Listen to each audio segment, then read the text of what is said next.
Hi, I'm Robert from Master Guitar Academy. Today is a sad day because Prince is no longer with us. Prince was a huge inspiration to me and of course to millions of people around the world.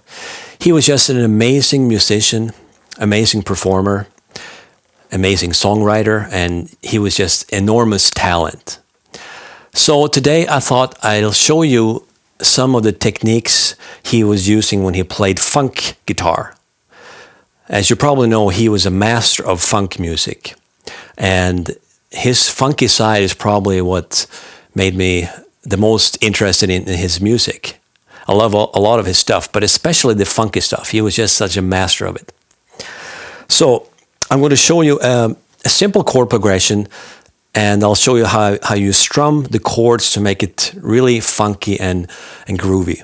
And this technique is really useful in other styles of music as well. If you listen to guys like Hendrix and Stevie Ray Vaughan and other players, even in other styles of music, they use this type of technique a lot, which is basically it's about playing rhythm steady and muting at the right places, so to speak. So let's say we have a chord progression like this. Half a bar we play B flat minor,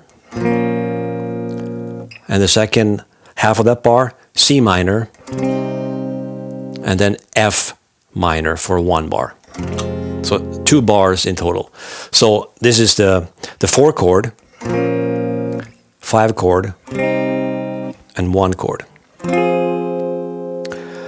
And check out the tune Chelsea Rodgers, a great Prince tune. What I'm showing you here is based off of what he played there.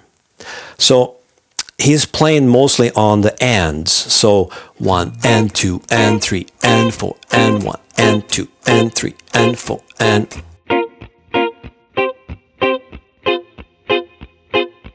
But that sounds like reggae, right? It's not funky. So what we're going to do here is to speed it up a little bit.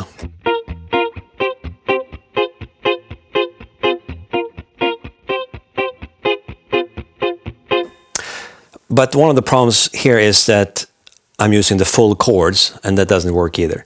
So we're just going to play the top 3 notes from each of the chords. So if we think of a B flat minor bar chord, we're just going to be playing with the index finger barred. And that's a B flat minor, and then C minor, and then for the F minor, which comes from this bar chord. So we have this note on top for both the 5 chord and the 1 chord. 4 chord, 5 chord, 1 chord.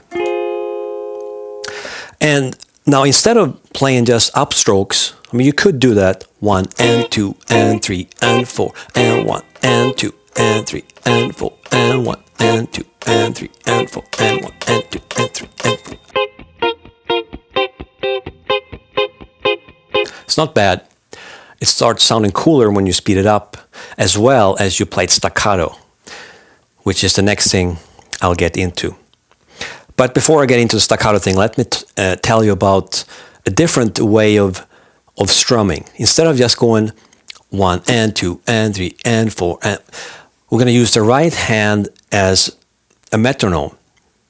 We're going to be doing downstrokes twice as fast. So instead of going 1 and 2 and 3 and 4, we're going to do 1 and 2 and 3 and 4 and 1 and 2 and 3 and 4. So that means I'm going to hit the chords with downstrokes.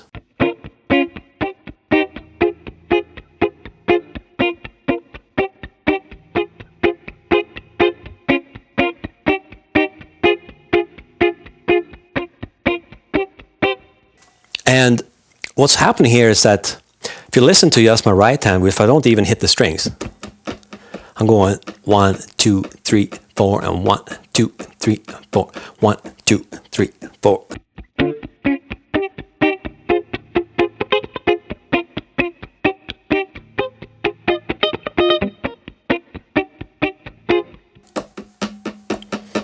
I'm just banging away on the guitar, which is my drummer, it's my metronome. This is keeping time for me. Makes it actually easier, especially once you get into the groove and you got the drums loud supporting you. So that's a key ingredient, and that makes it possible to add the stuff I did on the F minor chord. That kind of thing. Because your hand is already ready for that, just going up and down.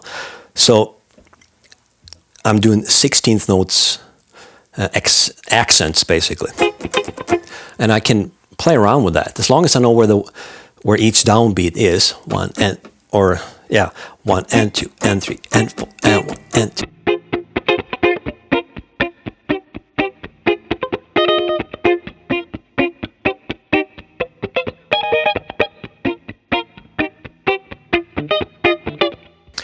You can play around with chords and cool grips, but the right hand is a key thing there, all right? That's keeping time for you. Now, related to that is muting.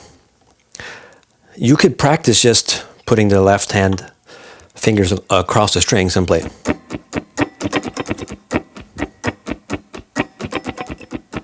One and 2 and 3 and 4 and 1. 1. 1, 2, 3, 4, 1, 2.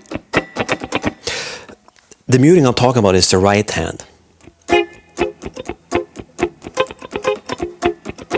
Compare with, like,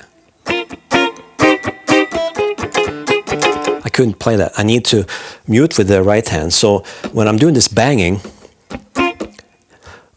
when the hand is not banging the guitar, it's, well, actually, when it's banging the guitar, I mean, that's when I'm muting the strings. There.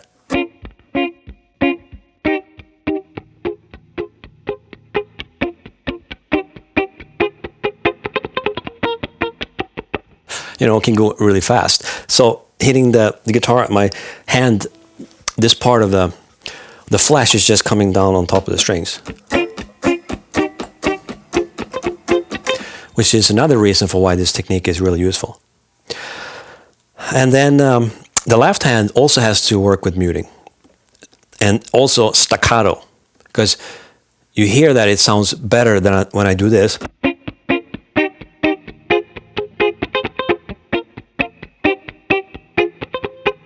Compared to.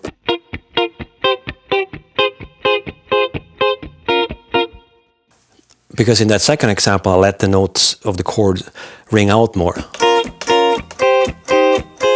It turns it into a reggae or something. So to make it real staccato, as soon as when I hit the strings with the right, when I bang on the guitar with the right hand, that's when the left hand, well, mostly on the first two chords, index finger, I just release the pressure off the strings, like that, but I don't remove the hand or the fingers. They're just sitting on top of the strings to mute.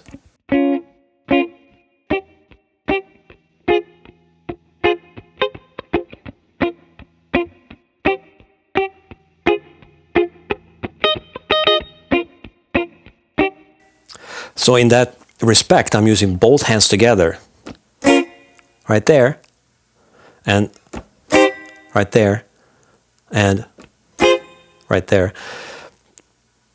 My fingers are on the chord shape, but they're just sitting on top of the strings without fretting down. And this right hand is coming down.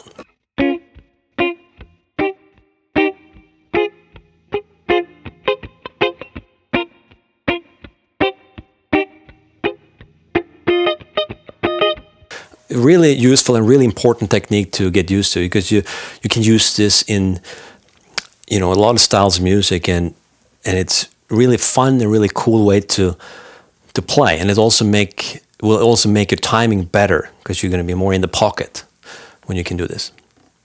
All right, so that's sort of the basics of this, and then this technique is is used in a lot of funk style tunes by Prince and others, James Brown and so on. Now they don't always do the muting thing, it depends on the song, but I wanted to show you this because this is tricky for a lot of people, but it's one of those things that's like biking. Once you riding a bicycle, once you get used to that, it just happens automatically. You don't think about it. And the same with this. But remember the muting, and remember the right hand being in a metronome.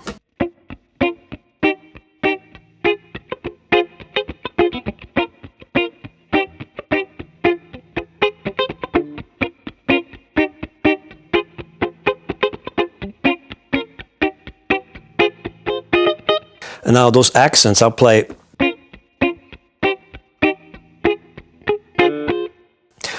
And that's another thing. You hear the D string was ringing. So I have to make sure I don't play any other strings than G, B, and E strings. And that's, for the first two chords, that's usually mostly handled with the index finger. And I try to hit, of course, with the right hand only those strings.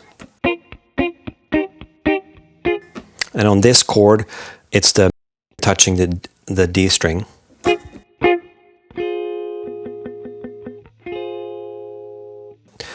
And I try to, of course, not hit all 6 strings, just those 3.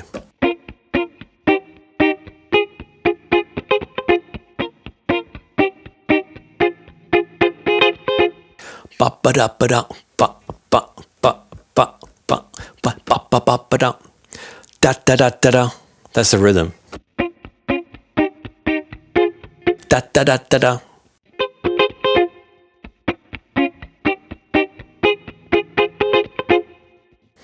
And sometimes I hate hearing the low E string ringing when I'm playing. Doesn't sound good.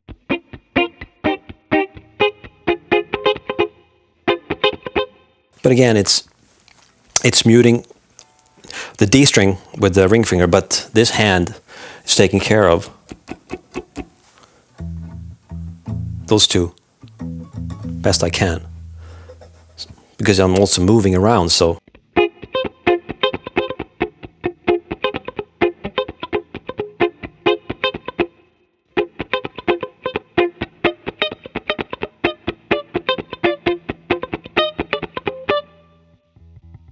If it rings a little bit, not a big deal. Now, the other thing I want to mention here is the pick. I find this is also an important part of playing this style of music. First of all, I'm using a TrueFire pick. TrueFire, great company. Check them out, truefire.com. But it doesn't really matter what brand the pick is, but it has to be fairly thin. That's the point.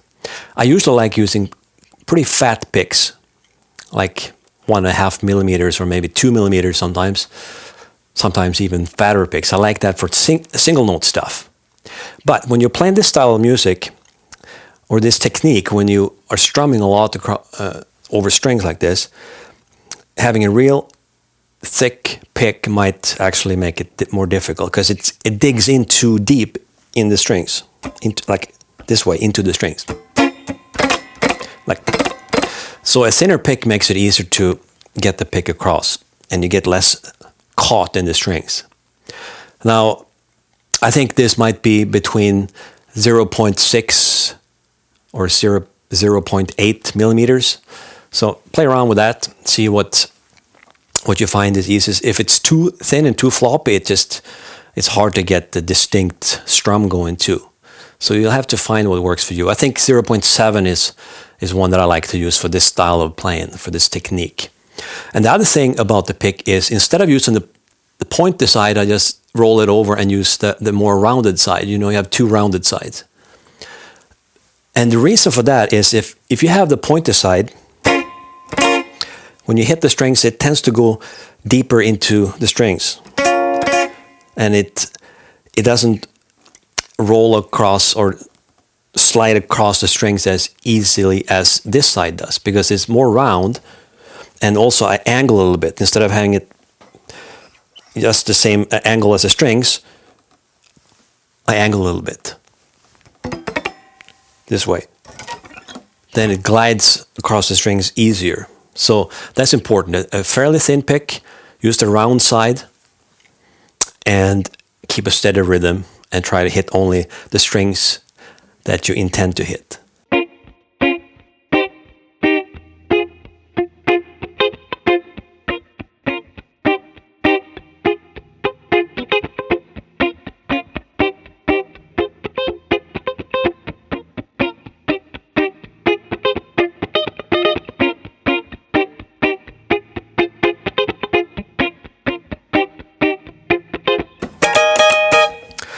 That's the gist of this technique.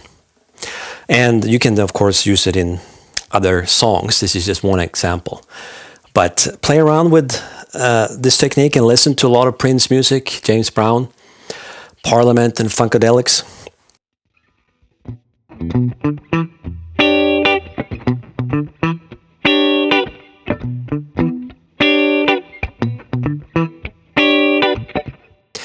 Anyway, that should give you some ideas. So remember, it's muting, left hand, right hand. It's strumming with a round side of the pick, thin pick, and you use your right hand as a metronome.